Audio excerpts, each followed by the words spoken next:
Você sabe que agora é o terceiro exemplo de uma pregação expositiva temática. E você sabe também que nós estamos dando exemplos todos no livro de Atos e todos sobre características de uma igreja modelo, uma igreja que ama e agora características de uma igreja viva. Se você puder abrir a sua Bíblia, abra no livro de Atos, capítulo 11, e eu quero ler para você, é um texto longo, mas é um texto que vale muito a pena nós estudarmos para que você possa perceber agora um texto com mais versículos, capítulo 11, do versículo 19 até o versículo 30. E aí nós vamos perceber as características de uma igreja viva. Essa igreja, ela surge naquele momento muito interessante em que a população cristã que estava em Jerusalém foi perseguida, foi na verdade escorraçada de Jerusalém logo depois do apedrejamento de Estevão. E aí Lucas volta a colocar na história a sequência dos eventos que aconteceram com aqueles irmãos que saíram de Jerusalém. Então eu vou ler para você Atos 11, 19 a 30. Os que foram dispersos pela tribulação que se deu por causa de Estevão foram para a Fenícia, Chipre e Antioquia, anunciando a palavra apenas aos judeus. Mas havia entre eles alguns que tinham vindo de Chipre e de Cirene, os quais, entrando em Antioquia, e Antioquia aqui é a Antioquia da Síria, falaram também aos gregos, anunciando o evangelho de Jesus Cristo. E a mão do Senhor era com eles, e um grande número de pessoas creu e se converteu ao Senhor.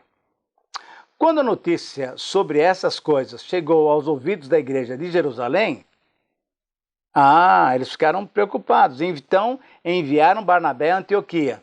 E ele chegando, Barnabé alegrou-se ao ver a graça de Deus e exortava a todos que perseverassem no Senhor com firmeza de coração. E porque ele era um homem bom, cheio do Espírito Santo e de fé, muita gente se uniu ao Senhor. Então Barnabé partiu para Tarso em busca de Saulo, e tendo-o achado, levou-o para Antioquia, e durante um ano inteiro reuniram-se naquela igreja e instruíram muita gente. E em Antioquia, os discípulos foram chamados de cristãos pela primeira vez. Naqueles dias, profetas desceram de Jerusalém para Antioquia, e levantando-se um deles, chamado Ágabo, indicou pelo Espírito que haveria uma grande fome em todo o mundo, o que de fato aconteceu nos tempos do imperador Cláudio. E os discípulos, cada um conforme suas posses, resolveram enviar ajuda aos irmãos que habitavam na Judéia. E assim fizeram, enviando essa ajuda aos presbíteros pelas mãos de Barnabé e de Saulo. Eu não sei, mas para mim esse é um dos textos mais lindos do livro de Atos, porque a gente percebe então o cuidar de Deus, o trabalho de Deus. E eu quero que você então perceba como nós podemos introduzir essa mensagem. Veja só, a igreja que Cristo fundou, além de adorar a Deus e edificar-se mutuamente, tem uma missão muito clara, que é o quê? Proclamar o evangelho a toda criatura. Se você tentar, consiga me acompanhar nesses gestos. A igreja que Cristo fundou, ela adora a Deus, ela proclama o evangelho e ela também se edifica mutuamente. E o que nós vamos ver nesse texto é como essa igreja que adorava a Deus, que se edificava mutuamente, ela proclamava o evangelho. Lucas vai retomar então a narrativa que foi interrompida em Atos capítulo 8, versículo 4. A igreja de Cristo enfrenta lutas e ataques de todos os tipos. Em Atos 20, 28 a 30, Paulo recomenda atenção, porque os ataques podem vir de fora da igreja, mas podem vir de dentro da própria igreja. Conforme, por exemplo, aquela situação de Ananias e Safira e aquela outra situação em que as mulheres helênicas estavam reclamando porque não tinham recebido, entre aspas, a cesta básica do mês. Essa igreja de Cristo, essa igreja que foi dispersa por causa da morte de Estevão, não se abateu com a situação.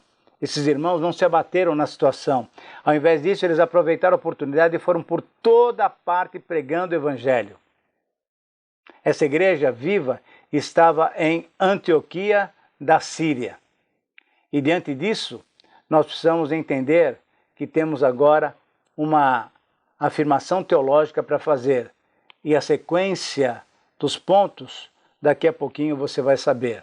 Mas veja só, toda igreja viva caracteriza-se por proclamar a todos a mensagem salvadora do Evangelho, independentemente das circunstâncias. Eu repito, toda igreja viva caracteriza-se por proclamar a todos a mensagem do Evangelho, independentemente das circunstâncias. E o que nós vamos encontrar nesse texto são 5 características de uma igreja viva. Preste bem atenção e anote quais são essas características.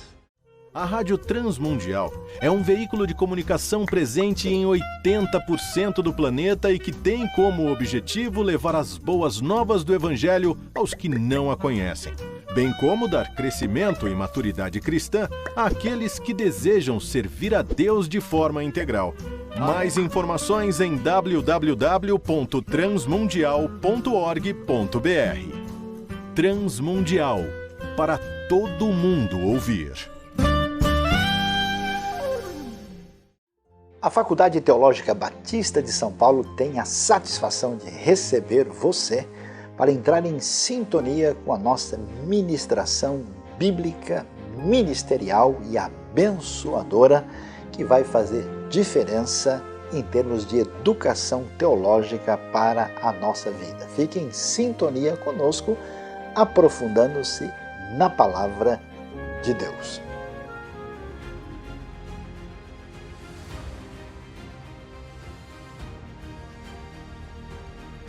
Você deve se lembrar que estamos trabalhando com o último exemplo das pregações expositivas temáticas. E o texto que nós estamos trabalhando é Atos 11, 19 a 30. E eu quero repetir para que você lembre da afirmação teológica. Toda igreja viva caracteriza-se por proclamar a todos a mensagem do Evangelho, independentemente das circunstâncias. E o que nós vamos ver, então, como sentença de transição, é que vamos ver 5 características dessa igreja viva. E a palavra-chave é características. Veja, essa palavra-chave ela não aparece no texto. Essa palavra-chave vai responder a alguma daquelas interrogativas. E a interrogativa que ela vai responder é, afinal de contas, quais são essas características que uma igreja deve ter para proclamar o Evangelho? Respondendo à pergunta quais, vamos mostrar 5 características. E a primeira característica é essa daqui. A igreja viva se caracteriza por espalhar o Evangelho mesmo sob a perseguição. Os versículos 19 e 20 mostram exatamente isso, porque Lucas está fazendo o quê? Retomando a história daqueles irmãos que foram expulsos de Jerusalém. Então, mesmo sob perseguição, há uma clara disposição desses irmãos em aproveitar as oportunidades. Pode colocar como base para essa afirmação o versículo 19. No versículo 19 também, mostra que os preconceitos não se tornam empecilhos definitivos. Por quê? Porque Deus tinha permitido que pessoas judaicas saíssem de Jerusalém, mas pessoas gentílicas também, que já tinham aceitado o Senhor Jesus como Messias, saíssem. Então, nós temos gente que vai trabalhar com os judeus, mas temos também alguns irmãos que vão trabalhar com os gentios. E aí, a pregação do Evangelho vence qualquer barreira. Por quê? Uma igreja viva se caracteriza por espalhar o Evangelho mesmo sob as mais difíceis perseguições. Uma segunda característica dessa igreja é que ela se caracteriza por expressar o poder de Deus. Versículo 21. A mão de Deus estava sobre eles. A fé, a crença brotava no coração daqueles que ouviam a palavra. Agora, ouvir a palavra tem que ter um outro conteúdo, que é o poder de Deus, que faz o quê? A transformação na vida daqueles que ouvem. As conversões e as transformações que experimentavam, comprovavam as ações poderosas do Evangelho. Como é que você entende o poder de Deus? Milagres, sinais, chuva, não chuva? Não. O grande milagre é a vida de alguém ser transportada do império das trevas para o reino de luz, para o reino do Filho do seu amor. Então, essa igreja expressa esse poder, o poder salvífico do nosso Deus. Versículo 21. Essa é a segunda característica de uma igreja viva. A terceira característica de uma igreja viva é que ela se expande sob a graça de Deus. Os versículos 22, 23 e 24 são muito lindos nesse texto, porque nos mostram exatamente isso. Quando a igreja de Jerusalém soube que estava acontecendo em Antioquia, mandaram Barnabé. Olha, Barnabé, vai lá e vê o que está acontecendo, e se você puder, traga um relatório para nós queremos saber o que está acontecendo. São gentios que estão fora do nosso país, isso é a Antioquia da Síria, e Barnabé foi. Mas o que a gente percebe é que essa expansão sob a graça de Deus é que esse homem chegou lá porque ele tinha um empenho pelos novos irmãos. Então ele chegou lá para aconselhar, para ajudar. O apelido dele, que é Barnabé, significa ser um consolador, um confortador. Através do encorajamento e permanência no Senhor, Barnabé então trabalha com aqueles irmãos. E essa palavra que aparece no texto, que é exortação, você tem que lembrar que essa palavra no português muitas vezes significa pegar no pé de alguém. Não. Quando você olha no texto original, você vê que essa palavra significa encorajar, animar. E através disso, Barnabé se demonstra como um exemplo, porque era um homem bom, cheio de espírito, cheio de fé, e diante disso ele pôde ser usado pelo Senhor para que muitas pessoas pudessem receber o Evangelho. A quarta característica dessa igreja é que ele executa os planos de Deus. E quais são os planos de Deus para a nossa vida cristã? É que a gente não faça carreira solo. Que a gente trabalhe em comunhão com os irmãos. Através da constatação da necessidade, sabe o que Barnabé fez? Ele não falou, agora eu sou o senhor dessa igreja, eu sou o único pastor. Não, ele percebeu que ele precisava de gente para trabalhar com ele. Foi lá para Tarso e foi buscar Paulo. E a partir daí, então, durante um ano, através de muita capacitação, versículos 25 e 26, muita gente se reuniu ao Senhor. E naquele ano, que coisa bonita, aconteceu uma coisa especial. Pela primeira vez, os discípulos do Senhor Jesus foram chamados de cristãos.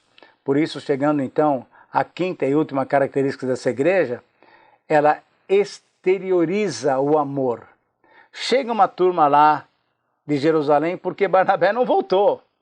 Barnabé ficou. A coisa estava tão boa que ele ficou.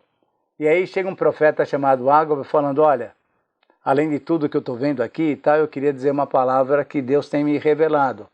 Vai haver fome. E diante disso, vamos estar preparados. O que essa igreja fez?